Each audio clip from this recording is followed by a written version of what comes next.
Hello and welcome to today's Fairygodboss live webinar. We're excited to have all of you join us for this wonderful conversation.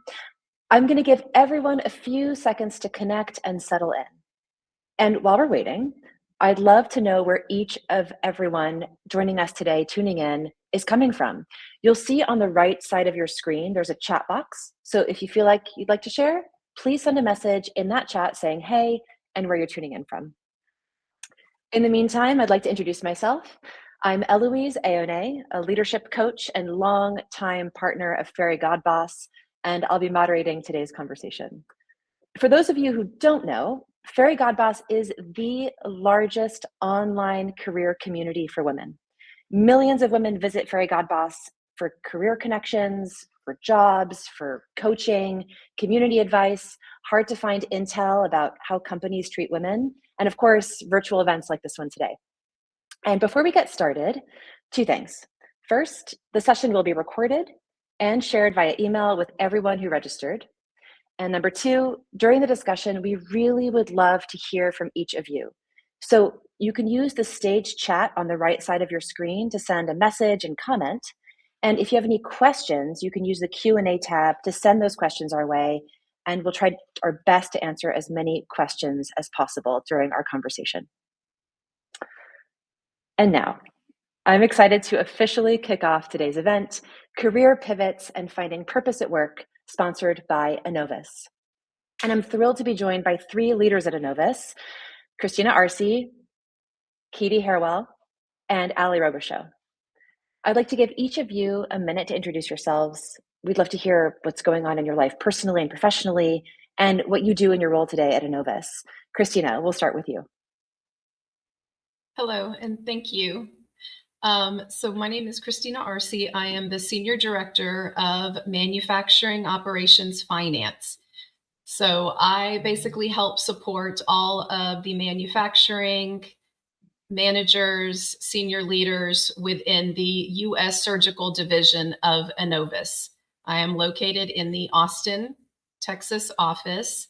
I have been with Enovis for about 3.5 years. However, prior to that, I was with the original company, which was called Encore Medical, from 2002 to 2010, which is where I started out my career when I was in accounting. And then I left to go do a couple of other things, and I came back. I am a mother of a teenage son and stepmom to a junior in college, wife. I teach religious education as a volunteer teacher, but just really, really enjoy what I do and the people with whom I work. Nice. Thank you. Katie. Yeah, sure. Thank you guys for having me. I'm Harrell. I'm the Senior Manager of Customer Relationships under the Commercial Operations Organization here at Enovis Fundinkel. I've worked here for 5 years, and I was previously a transplant from an acquisition that DJO had back in 2021 of a company called Trilliant Surgical. I have team members all over the country and in Tijuana. Before that, I was a manager at Trilliant, where I had the sales operations team for an additional 7 years. So I've been in this role for quite some time. Personal life, I'm married to my wonderful husband, Zach, for 4 years, and I'm a proud mom of 2. Charlotte's 2.5 years old, and Macy just turned 5 months, so she's still a little baby. I graduated Texas A&M back in 2014 with an emphasis on neuroscience, thinking I was going to be in a lab or in school for the next 12 years, but here I am at Enovis 12 years later. In my spare time, I am very into the fitness world. I have completed about 20 half marathons and 5 marathons. And before I had my second daughter, I was a spin instructor at a boutique studio. So very, very busy and active. I'm super excited to be joining this panel today and discuss my career pivots. Yeah, thank you, Katie. So glad to have you here. And Aly. All right. Thanks, Eloise. So I am Aly Robicheaux. I also work for the surgical division of Enovis. I manage the team in Austin for the upper extremities for new product development engineering team. So on the forefront of all the new products that are coming out. I've actually been with Enovis for quite a long time. It's been now over 12 years. So have gotten to see a lot of different things over the years, and very excited to be here today. Nice. Thank you, Aly. Wonderful. I see lots of people tuning in on the chat, telling us where they're coming from: Mississippi, Georgia, Chicago, Ohio, more Georgia, Chicago, all these places. So thank you all for being here. Let's dive in. Our topic today is relevant to so many people, and yet we each have our own very personal stories around our work, around why we work, and what really keeps us engaged. So to kick us off, I'd love to hear about if you've had a moment when you paused and questioned whether your work really still felt aligned. Katie, can we start with you? Sure. Yeah. Oh man, there have been a lot of moments where I had kind of that self-doubt and questioned, is this what I should be doing? It's been 12 years. Should I make a pivot? Ultimately, that biggest moment was when I had my first daughter, Charlotte. I was kind of juggling, should I stay in the corporate world? Should I take a break? Should I stay at home? But I knew I had goals for myself and my career and what I wanted to do in the future. So I kind of asked myself, like, is this just a disconnect with where I'm at right now? Is this just in my head? So I asked myself the question, will my daughters be proud of me when they see everything I can accomplish while still being, the best mom that I can be? So the answer was yes. So I just continued to kind of push through, realize that was just kind of a moment in time when I doubted myself. And that pivot truly was just to stay the course and keep going through Enovis foot and ankle. Nice. Kristina, do you want to add to that? Sure. So it was more of less so much that my role felt unaligned, but my purpose in that role. So being in manufacturing, I tend to also be the lone woman a lot of times. And I mean, I've been in manufacturing for over 20 years, and it has predominantly, been more, male centered because you're in manufacturing, you're in production and things like that. But it completely suits me fine. I mean, I was as a kid, I still kind of am a tomboy. So I'd have no problems, living in that world. But there was a role that I had had before. It was more of not so much the role, but the company, where it felt like my duties and abilities were kind of contrary to that culture of that organization. And instead of allowing it to be more of it's the culture, I let it give me pause. I let it internalize into myself. Whereas I was, being commented on that, oh, I'm a woman, I need to be put in a specific place. I was too loud. And it was more that then certain tasks, certain things started, getting pulled away and being pulled into other areas. And again, this was not a US company, so I'm going to say that right off bat. So that was one of the other things too, was it was a cultural thing, more so than, okay, this is something else. But that was where it kind of just gave me pause. At first, I was feeling it was more me than the actual, role that, okay, maybe I don't belong here or in this, particular vein, until I actually started talking with my own US managers and my own US, HR and people saying, no, this is not you. And it kind of directed me back to where I needed to be. And it centered me that way. Yeah. So what I love from both your responses is that such a different circumstance, right? And I'm sure that the feelings that you're both describing, many of us can relate to, even though we all have come to these feelings in very different with different paths, different ways. And so, Katie, given this experience that you've shared about, I'm curious what advice you would give someone who is in that moment, who's feeling stuck, but isn't really sure whether they need to pivot or reset or really what step to take. Yeah, it's a huge question because I know me, I tend to make decisions when I'm emotional. Kind of what Kristina said.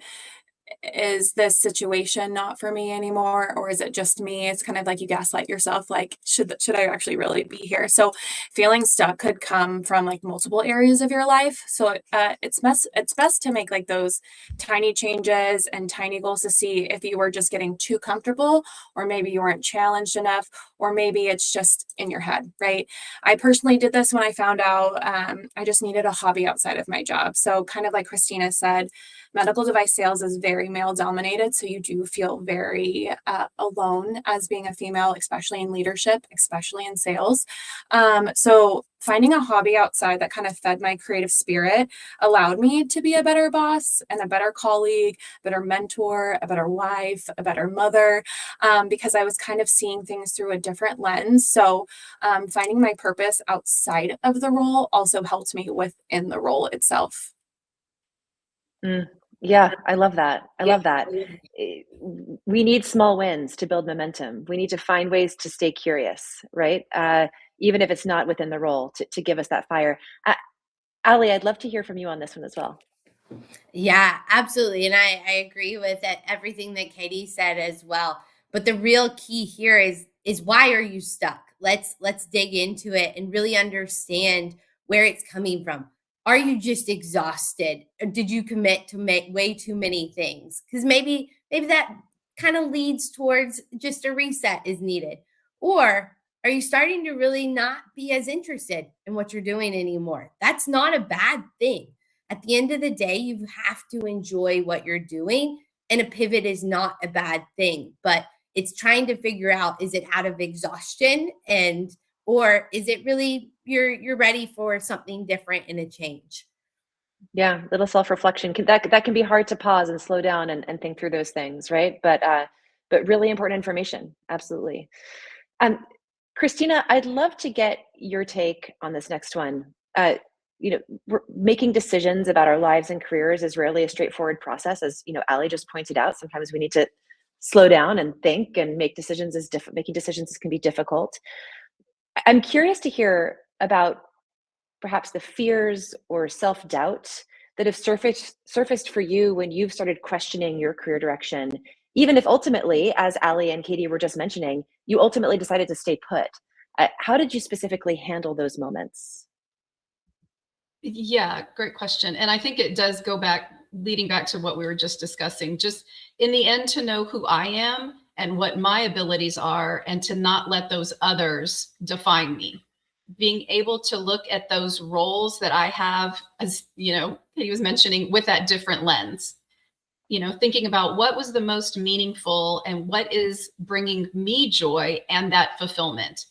And then if it isn't that I'm feeling joy that I used to have, then do that kind of reevaluation. What's that assessment then that is going to bring back that joy into your life? And as I mentioned, for me, it was more of the organization needed to change, not that I needed to change. I did not need to be the change at that moment. But I did also have to learn that it is also better to be more aware of those things. And I started to begin looking beyond the trees. And that kind of helped me, develop and go into, was it something that I was doing, or is it something that I just need to be looking beyond, not just, getting so much into those weeds, but okay, what is the overall purpose that I have here? Yes, taking a big step back, looking at things a little farther away from a little bit higher up. It's as I'm listening to the three of you share about these things, something that's standing out to me is that pivots require doing multiple things at once. You have to stay on your course. You have to deliver in your job. You have to care for the loved one that you're caring for, whatever the maintaining is. And also, on top of that, do that self-reflection work, like Aly was saying, or structure yourself, Kristina, like you were saying. So, I'm curious what the practical steps can look like that people can take as they explore new paths, while staying grounded and focused and delivering on the things that they have to in the meantime. Kristina, do you have any ideas on that?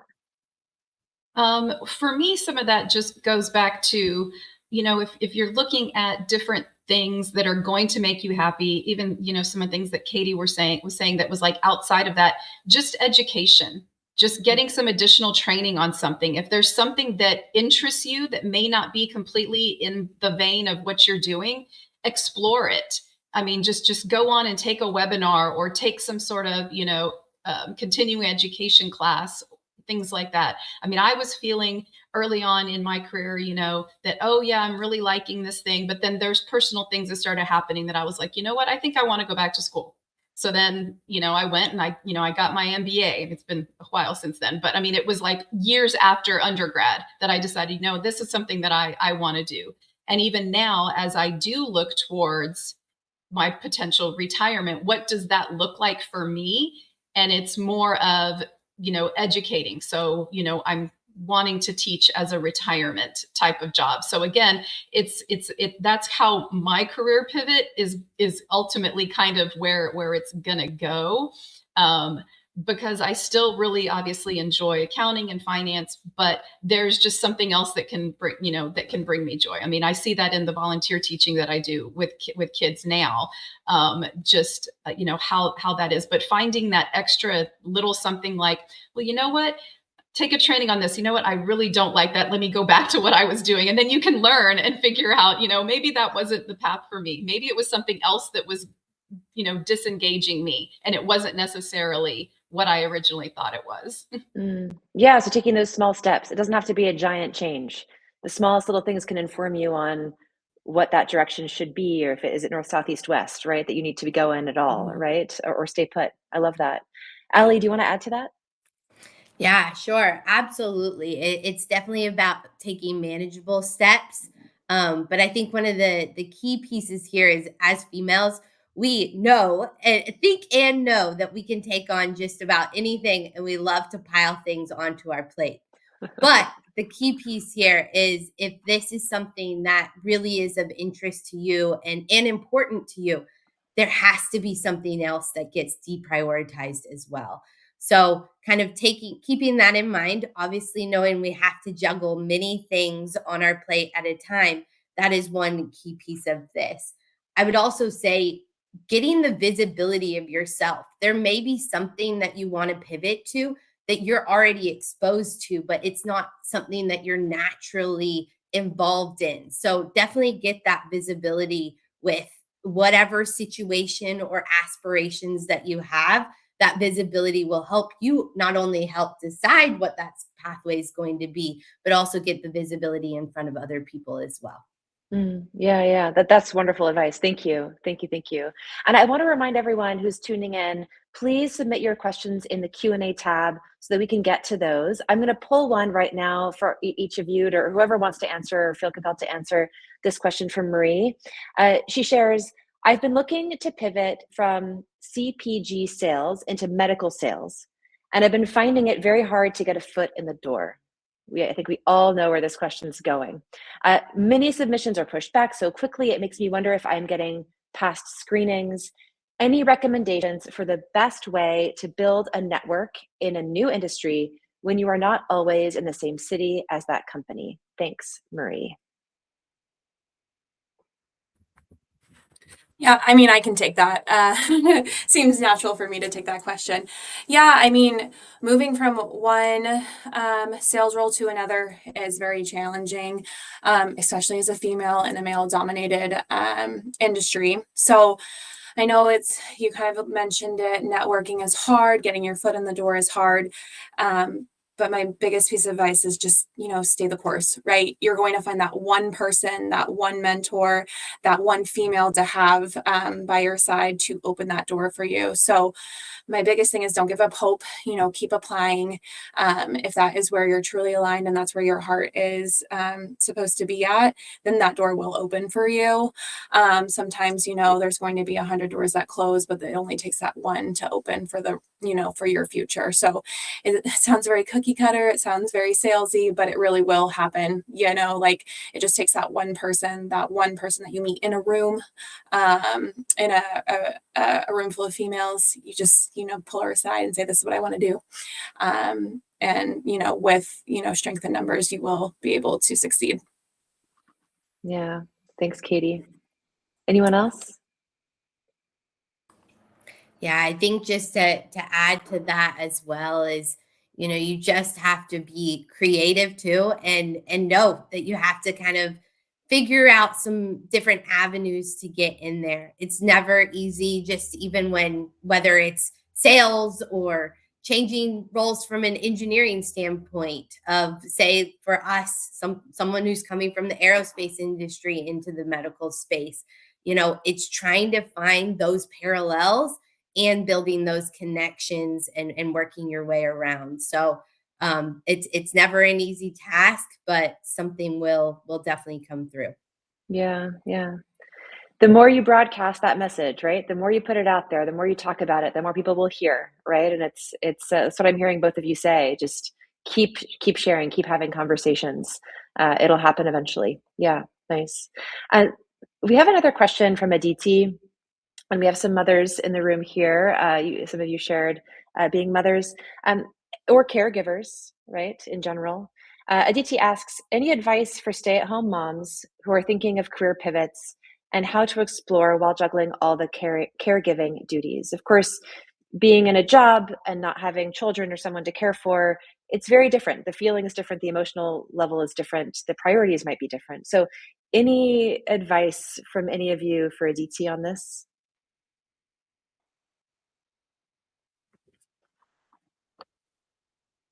Oh, go ahead, Kristina. Kristina. I can give my perspective all 2 years of it since I'm kind of in the beginning stages, but just like I said at the very beginning, I kind of had that emotional wrestle with it. Should I stay at home? Should I pick a different career path? Especially being in a company that is going through a lot of acquisitions, it is more of a stressful environment. So was that conducive to the mom I want to be, right? It's kind of finding your boundaries. Before I was a mom, my boundaries were very thin, paper thin. I could, bend and do about anything for the company because that was my main priority. When you do become a mom, you do the moment your baby comes earthside, your priorities shift, right? So it's holding those boundaries, making sure that your work and your mentors and your boss align with your boundaries and hold tight to those, because then you'll be able to explore those opportunities within your career or outside of your career when you do kind of shift those boundaries. Yeah, nice. Going back to what Aly was saying about self-knowledge, right? Just knowing what works for you and sticking to it. Totally. Yeah, thanks, Katie. Kristina?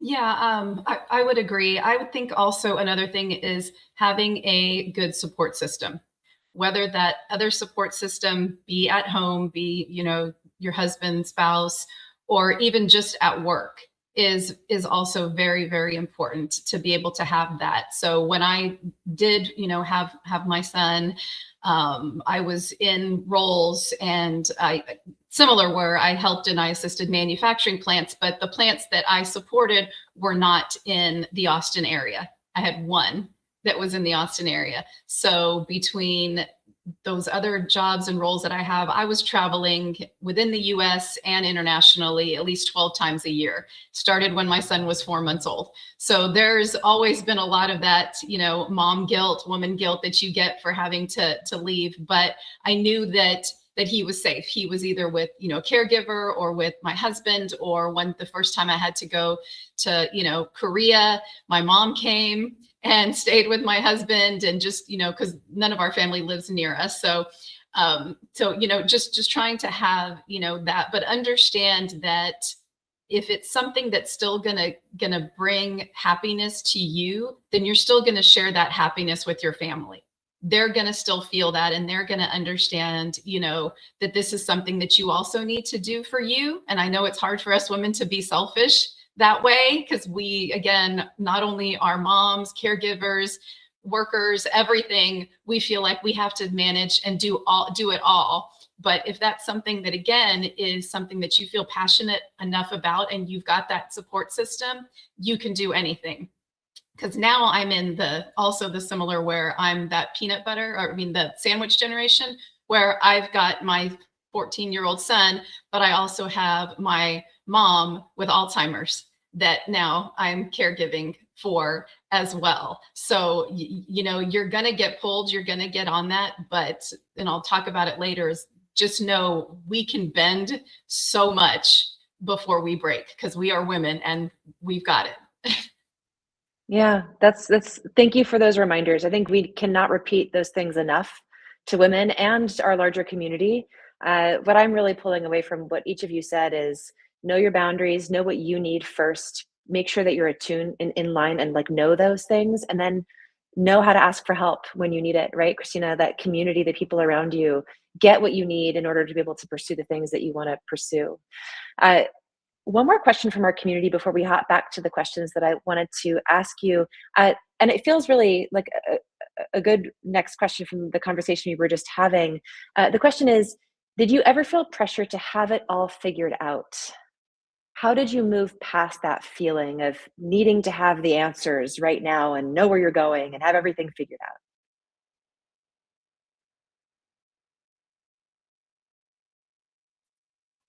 I'll go ahead and take that too. Yeah. Again, I think it does have to do with the fact that with, women and especially, my generation is being able to do it, and having, not only having the answers so that you, as again, I think sometimes as women and growing up, in the time that I did, is there was a lot of not as much confidence as women and people have today in general. I think people, it's fantastic the amount of confidence that exudes everywhere, but not so much where it was still very much like, okay, women did this. I mean, obviously in my high school, I still had home ec. That was like the only elective you could take. I went to all girls school, so it was very much still, these are the roles that a woman is going to go through in life, kind of thing. But being able to, to have that and push, from that is what's really, really great, I think, about the times and everything that we live in right now. Mm. Yeah, thank you. Aly. Yeah, and I think just to add to that as well is, always we're always expected to have everything figured out. That's what the perception in the feel is. But at the end of the day, we're all going to make mistakes. We're not going to say the right things. We're not going to make the right decisions, whether it's for family or for something professionally. But we have to keep moving forward, and that is the key piece of this is how do we move on and how do we continue, even with everything going on at the moment. Mm. Yeah, nice, nice. Uh, Great. Let me get back to a few questions, and by all means, please keep putting questions in the chat and the Q&A tab, everyone, if you have them as we keep this conversation going. Let me see here. Where's my next question? Yes. I talk to job seekers and people who are pivoting all the time, and uh, so many feel that they need a career change, or like a full career change or a full pivot, when they're not feeling in alignment with their role. When in fact, as many of you said, all three of you, in fact, have said, sometimes it's smaller changes within their role, changes within the organization, changes outside of their work, that help them find a better direction. So, Katie, I'd love to hear from you on this one. Have you considered a pivot, but ultimately decided to stay? And how did you know that this was the right choice for you? Yeah, kind of like what I said at the very beginning, don't make any changes when you're too emotional. So hard to do, but I have kind of like these three areas within my life where I did pivot. One, obviously, I was a neuroscience focused major, and I thought I was going to do professional school, go on to work in a lab, and that just wasn't conducive to who I was, my personality. So my biggest pivot was, okay, if I'm not going to do this, what next? So I did make that leap and get on a job board at Texas A&M and try to find a role that was conducive to my personality. So there was a role that was kind of sales focused, so medical device. So that was my first pivot, right?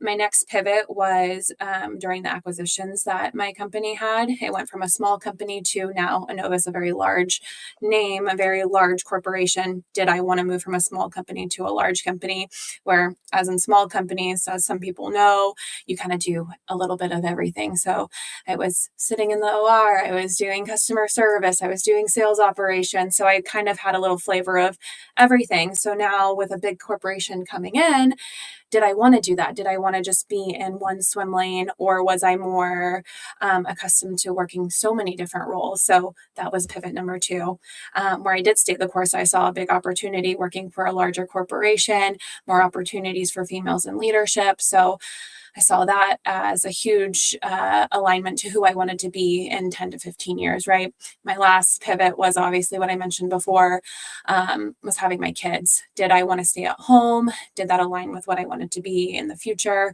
And I guess like the question I asked myself was, will my future self regret if I walk away? If the answer was yes, then that's when the pivot really wasn't necessary. It was just I needed to kind of redefine who I was and redefine kind of my perspective, because perspective is everything. Sometimes, like Aly said, sometimes it might be an exhausting time. Maybe you didn't have a lot of sleep, or maybe you're just not vibing with, your current leadership. And there's always opportunities within, especially Enovis itself, to kind of put yourself somewhere else. So I joined the Women in Leadership group, and I held a fabulous panel last year for International Women's Day, and that kind of set my, soul on fire for the leader that I wanted to be. So it's, again, a huge career change might not be the answer. It might be those little things and those little stopgap questions as, is this really what I want to do? So make sure you ask those questions to yourself and have that hard, long talk with yourself before you make any rash changes. Yeah, slowing ourselves down can be really hard, but finding that time to self-reflect and figure out what you need is essential. Yeah, thanks, Katie. Yeah. Aly, do you want to add to that?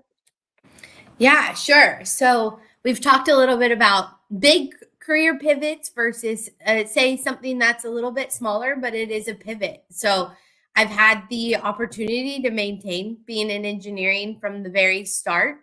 However, after launching multiple products, there was a decision point that I had to make of, did I want to continue more of that technical route, or did I want to go up the management route? Now, I'd at least fulfilled my goals of having something from start to finish and something that I could call my own, that working with the surgeons and designing something that was out there in the field and successful.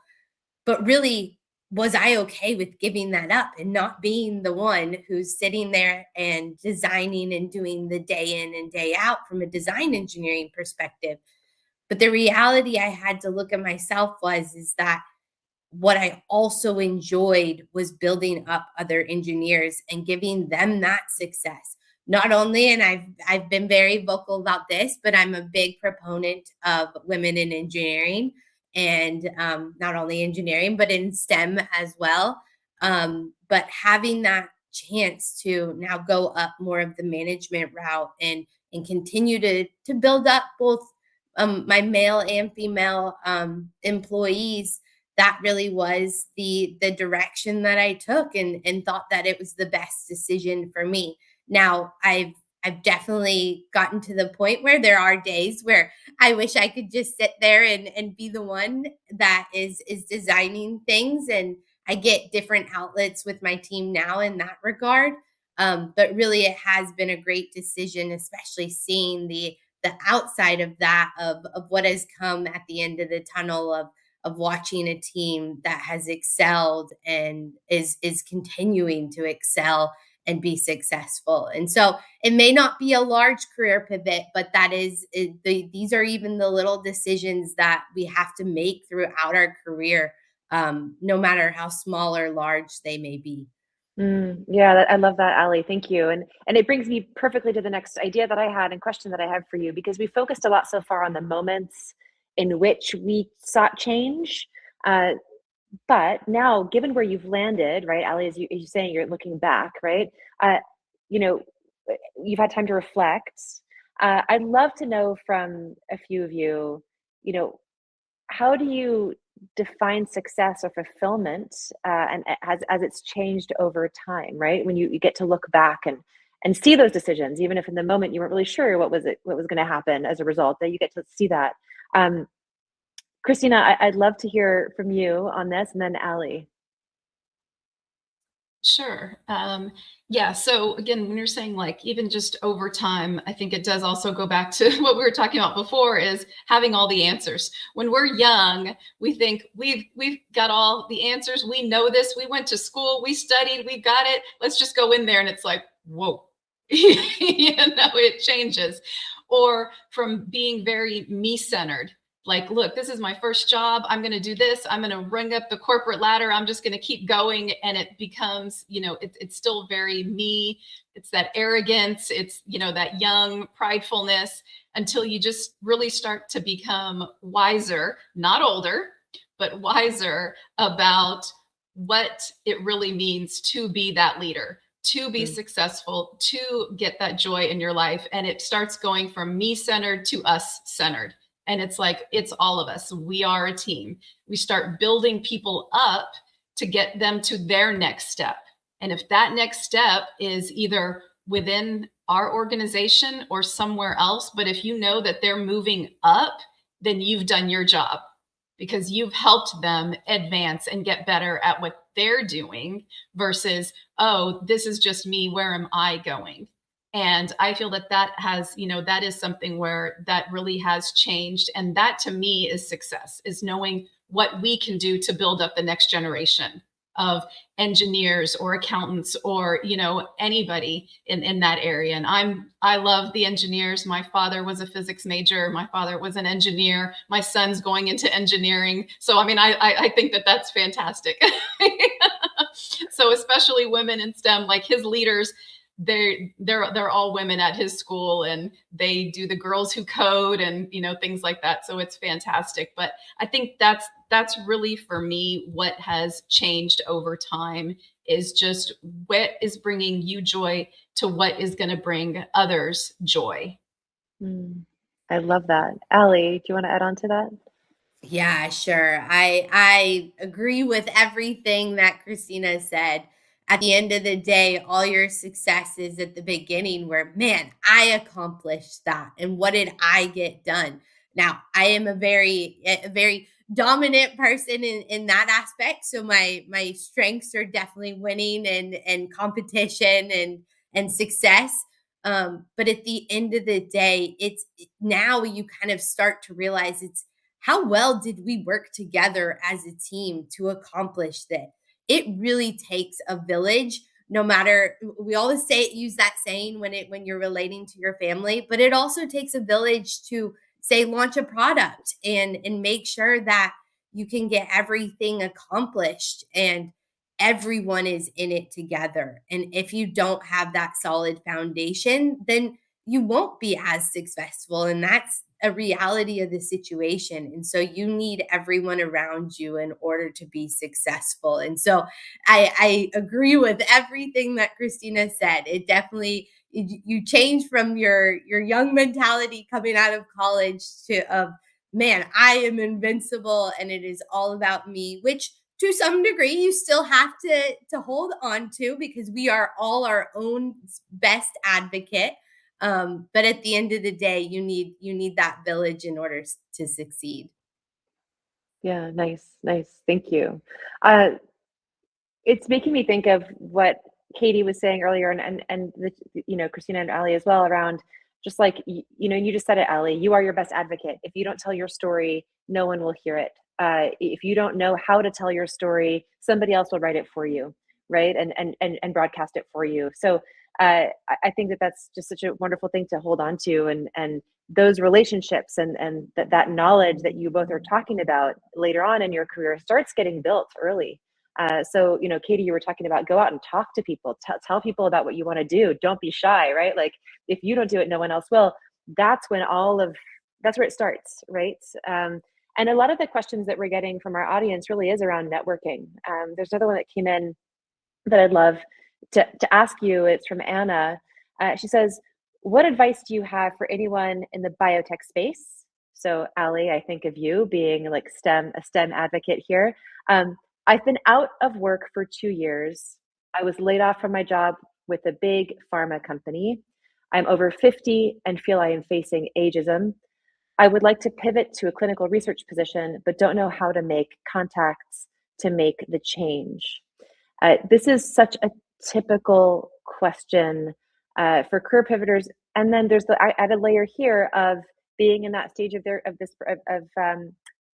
Anna's career where it probably is that last big move, right? And so there's all this added pressure and perhaps barriers. Any advice or just words of wisdom or confidence boosting ideas that you can share here for Anna?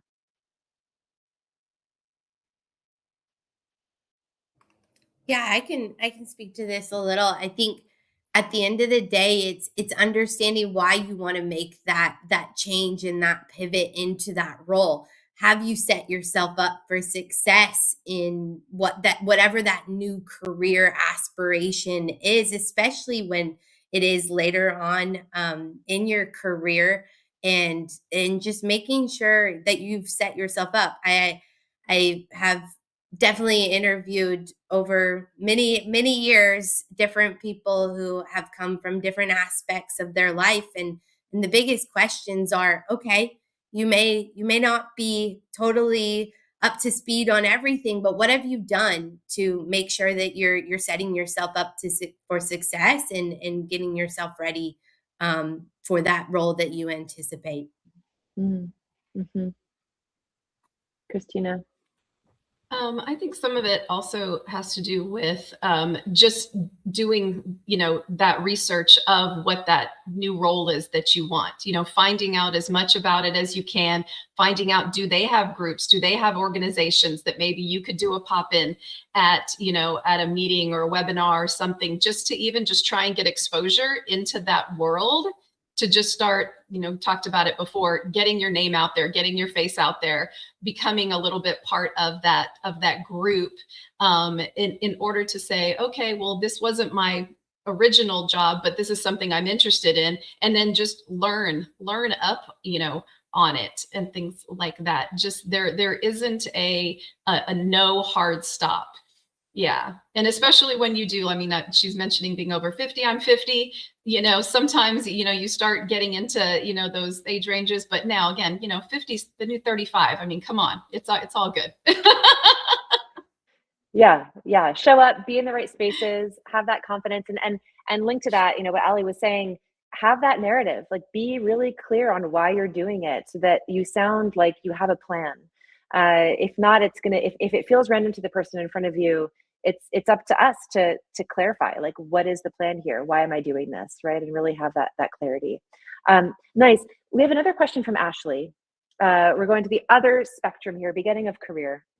Ashley asks, what advice would you give to your early career self based on what you know now about management, people skills, and building that technical skill set early in your career? Katie. Yeah, I can go. So I'm only 12 years into my career. I've been at the same company pretty much the whole time, with, Trilliant Surgical being acquired by Enovis. My biggest piece of advice to my younger self is, it's not going to be perfect all the time. You're not going to have those soft skills, develop day one when you learn that. And you don't learn that in college. You learn that through experience, right? And I remember the first meeting I ever attended with all of the leaders, and I wanted to be in all of the meetings on Teams, and I wanted to have a voice at the table. And then there's one moment when you get that opportunity, right? So you'll realize over time that, the leader you are when you are 25 is not going to be the leader that you are when you're 35, because you develop on how to lead over time. So to develop those soft skills, there's excellent courses you can take, crucial conversations, take your DISC assessment, know who you actually are when you're stepping into those leadership positions too. So just gaining those soft skills through experience. Don't take yourself too seriously all the time, because not everyone knows what they're doing all the time. You'll be in those leadership rooms, and the 45-year-old, the 50-year-old, the person that has been a leader for 60 plus years still is learning over time too. So my biggest piece of advice is, again, don't take yourself too seriously. You'll learn that over time. Just get exposure. And sometimes it's awkward. So, be comfortable in the awkwardness. We've all been there, for sure, for sure. Anyone else on these soft skills development early on, like what you can do to set yourself up for success, Aly? Yeah, I think to kind of add to that, the one piece of advice that I always give is seek out opportunities. At the end of the day, things are not going to just be handed to you on a platter. And it's so important to seek those opportunities out, because you never know, the smallest thing could lead to something that, is really helping you out in your career. So don't wait around. Definitely seek out those opportunities for sure. Kristina? I'll just a couple of other things to add on to that. I think when you do also get into those meetings for the first time, I know it's going to be our nature that we're going to want to, again, have the answers, talk, be bold. Sometimes just listening in those first instances, just it can be key on just, okay, understanding, getting, okay, what are, how is this management? What are their styles? What are they interested in? Things like that. And then just educating yourself. I think reading is key. Reading leadership books, reading about, your particular, role or your organization or competitions, things like that are also very, very important. So that, like you said, when you then do want to go into something else, you have that knowledge, you have that understanding. Like Aly said, you've got it in your back pocket that it's like, yep, it's there. I know it. I'm ready for this next challenge. Yeah, nice. Thank you. Thank you. Thank you. At Fairygodboss, we've observed that women don't feel comfortable enough bragging. And I'm really liking this room, because my sense is that there's maybe a little bit higher comfort levels with that, with the three of you, than most people out there. And that's a compliment that I'm giving you right now. So we have a tradition of asking our panelists the following question. Would you share an accomplishment, and it can be personal or professional, that you're most proud of? Kristina, let's start with you here. Yeah, I think just an accomplishment, obviously, is just going to be everything that we've discussed. The fact that, we're working women a lot of times in more male dominated areas, pushing through that, but being the moms, being caregivers to other, either parents or other, members of the family, or volunteering if you do that, or taking some of those other, steps. And just those are some of the things that I think are key as far as what are the accomplishments, for you. For me, little tiny wins are, implementing something at work that was like a project, or something that was a brainchild that I had or my team had, and seeing it to fulfillment and going, great, we got that past the finish line. So I know that the two ladies with me have those kind of projects, and those are things that they've gone through. But the other thing is, just understand, mentioned it before, that ability to bend and not break. We do. Just to keep taking on that little extra, that little bit of extra, and you just keep pushing yourself. You can do this. I mean, you do this with athletics, with stretching. You just get that little bit, an inch and an inch at a time, and you can just see how large your world can expand. And just to not ever give up, nor make excuses. I mean, we have reasons, there are things that happen, but they're not excuses. And again, being a Gen X generation, being a latchkey kid kind of thing, is like, we understand that sometimes we've just got to do the big things, the bold things, in order to get things done and be successful. Nice. Thank you. Katie? Stole every word out of my mouth, Kristina. Yeah, to kind of brag on ourselves, it's so hard, because you kind of lose sight of like what all you have accomplished. So personally, I will scream it from the rooftops, but having my children was my greatest accomplishment. It's hard work, but then also just maintaining the mom that I want to be on top of my career. I feel like that's a daily accomplishment. Getting out to my Houston office while my toddler was grabbing onto my leg, screaming, not wanting to go to school was an accomplishment in itself. So that was just like one little thing. That I, set goals for myself every day. Like, this is what I want to do. This is what I want to accomplish. Then professionally, for the last couple years, I've been in kind of a management role for the last 10 years, but I set myself up with the task of developing my team members. So am I going to have a successor over time underneath me, right? So over the last 2 years, I've been developing 2 key leaders on my team. So when I go on maternity leave, or if I move on to something else, that they're set up for success. So I've been really trying to develop and nurture all of the soft skills that we talked about before for them to be key leaders. And that's kind of the nurturing and caregiving that I've had on my team. So how can I develop these young women to be my successor over time, and seeing them thrive while I was out on maternity leave, and seeing them implement projects without me was just so great to see. And that's, without me, that was just over time. I poured my love and my heart into them and saw them shine. So 2 things that I wanted to kind of talk about. And celebrate. Yeah. Thank you, Katie. That's great. Aly. Yeah, sure. So I think, we don't always want to talk about our successes and brag about that. I think this time of year, we're coming off of a lot of companies' national sales meetings, global sales meetings. And so it's great to see the recognition of something that has come from my team be so successful this past year. And what I have to really look at, that I've launched lots of products over the years. My team has launched lots of products, but this one came from building up a team that no one had launched a product before. And it was a massive impact to the company, and a large scale project as well. So to now have that praise of, wow, we accomplished this together and made it happen, and it was successful, is just the icing on the top. But really, I'm so proud of seeing how the team excelled and came through the unknown of never having done that before. And so that's it. That's definitely something that I would say right now that I'm very proud of. Yeah. Well, thank you. Thank you all three for sharing that and celebrating. Something that's really that I'm struck by when I'm talking to the three of you in this hour-long conversation is, first of all, how authentically each of you are showing up, and how much you've shared about who you are as a person beyond your work, and that's I think incredibly meaningful to hear, because it's rare. And it makes me. I have a final question before we go into our lightning round and then wrap up today's conversation, and that is, I'm really curious to understand, in your journeys, have you had a mentor?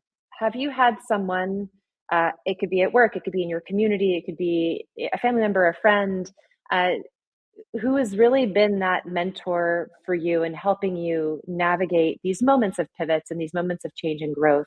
And if you did have that person, how did you find them? I can start. Ladies.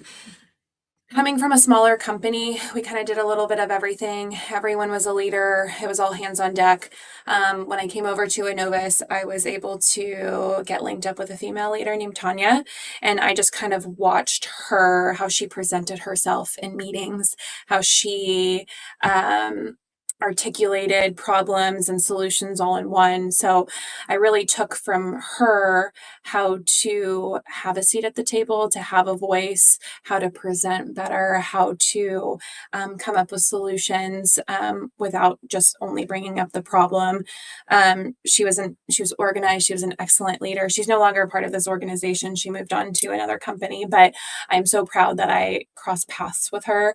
I got linked up with her because she had a huge impact on how I present myself in in a room full of men, not being shy, having that voice, and then how I present myself through PowerPoints and like little silly things like that. I just watched over time and took some of those skills from her. And she met with me weekly on how I was doing. She talked about being a mother with her husband deployed overseas and how she navigated that. So I take little tidbits from that into my motherhood. So it was really nice to see a career driven woman also talk about motherhood too and how she balanced both, because although she's no longer a part of the organization and she's moved on to other things, I still kind of see myself in, or see her in some of how I tend to lead my meetings now.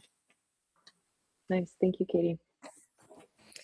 Yeah, I think I would add to that as well is at the beginning of my career, I had an amazing mentor who has now since retired, but it was really more focused on the technical side of things. I didn't really quite understand the value of what a mentor can really do. And I owe a lot of success to him for how accomplished I have become today.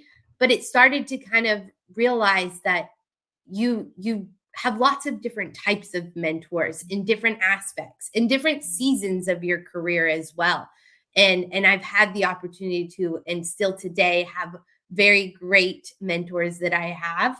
I will say one thing that I am a big proponent on, and my team probably in some aspects does not appreciate like some of this, but one thing that I truly excel on and want them to excel is that they have to go outside of their comfort zones. And no matter what, it's not something that I can require and have them do, but they need to go and seek out that mentorship, whether it's professional or personal.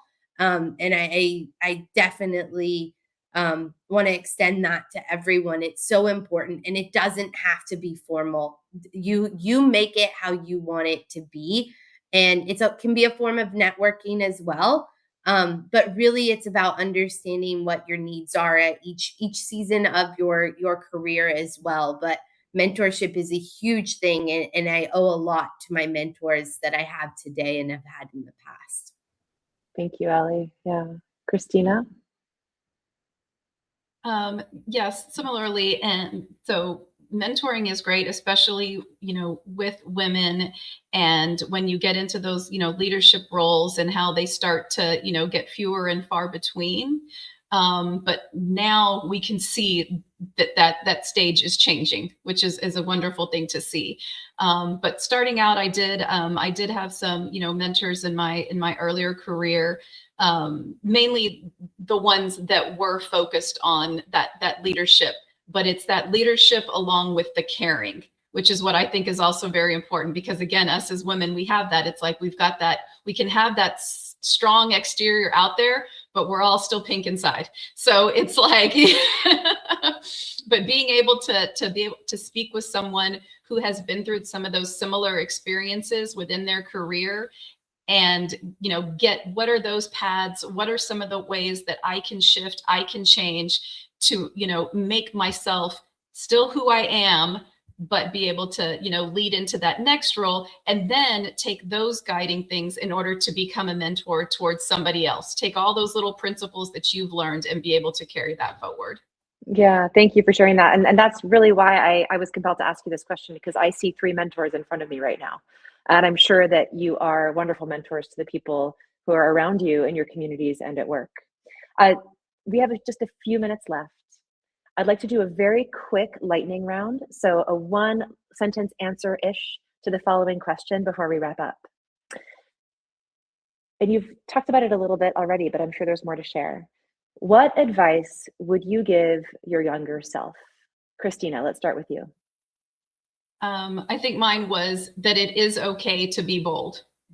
I know that, sometimes, especially as women, maybe we want to be a little hesitant and things like that. And I did mention about listening. Listening is still key, but it is okay to be bold, that you are smarter and you are stronger than sometimes you think you are, or that you give yourself credit for. And if you know it, say it. And if you don't, then learn it. Like I said, every single day is an opportunity for learning something. And it's okay if you don't know it, but it's not okay to either fake it or to not decide to come back and actually learn about it later. Nice, nice.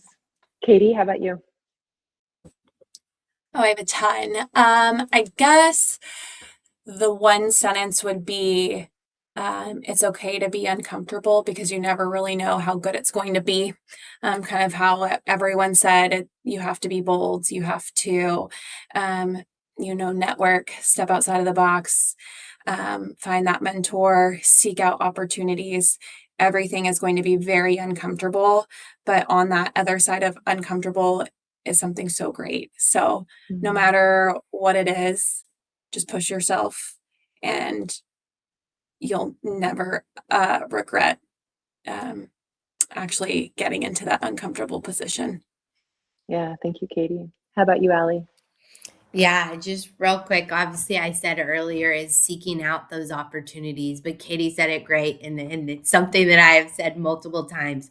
Be okay with that uncomfortableness, because that is what is going to push you forward and excel and help you move on. You got to take everything that comes at you and move forward. And you can't let things bog you down. So, yeah. Yeah, thank you. Well, thank you so much, Kristina, Katie, Aly, for joining us and for sharing, again, as I said, such open and honest and valuable advice. And thank you for everyone for tuning in today and asking your questions. It was wonderful to be able to answer them. As a reminder, we'll be sending out a recording of today's event, so you can always go back and rewatch all these juicy moments, along with the resources to learn more about opportunities at Enovis. And in the meantime, be sure to check out their profile and their jobs on Fairygodboss. There's a lot to look at there. We'd also love to hear your feedback to help us improve future events. So please head to the Typeform link that we sent in the chat. It'll take a minute and give us some really valuable insight. All right. Thank you again, ladies. And thank you everyone for being here today. We'll see you next time. Thank you.